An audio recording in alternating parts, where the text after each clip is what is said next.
My name is Kathy Okonkwo, and this is my cultural artifact speech. So, Beethoven, Mozart, and Chopin.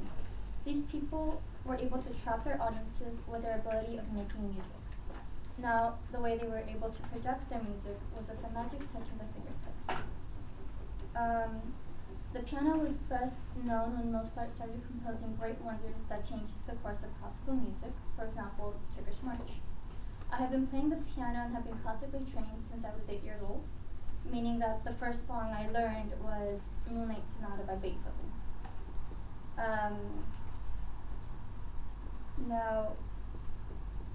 By learning more about the piano culture, I hope that you will understand that the piano isn't just keys, but it's a way of expressing yourself in a time of need.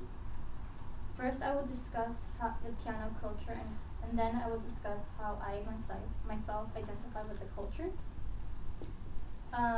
The piano was the piano was a symbol of talent and status when Beethoven started composing.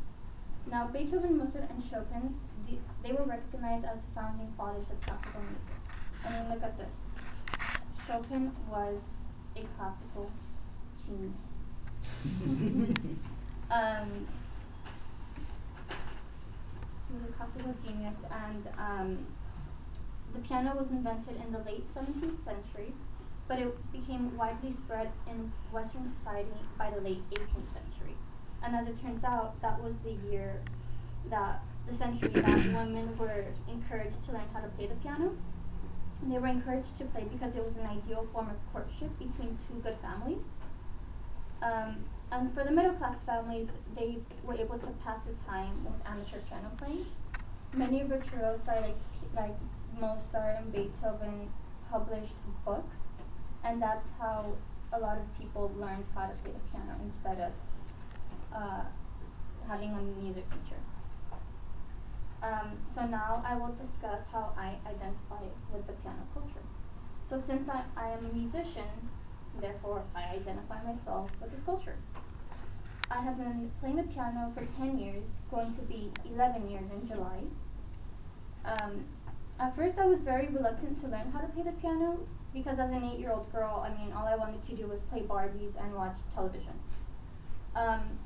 But it was always my mom's dream for one of her daughters to learn how to play the piano, so I did it for her. And as I grew up, I noticed that I did it for my own satisfaction and not my mom's.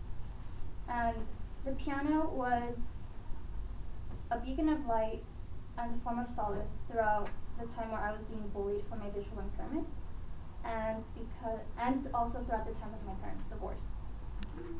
So, I mean, I wasn't just playing because my mom forced me to, I was playing because I wanted to. So now that I have discussed the piano culture and the way I identify myself with it, I hope that you guys know that it's just not a form of showing off, but you can express yourself in many ways. Many people underestimate the piano culture itself. Many people believe that it's just dull and boring and that only old people listen to classical music.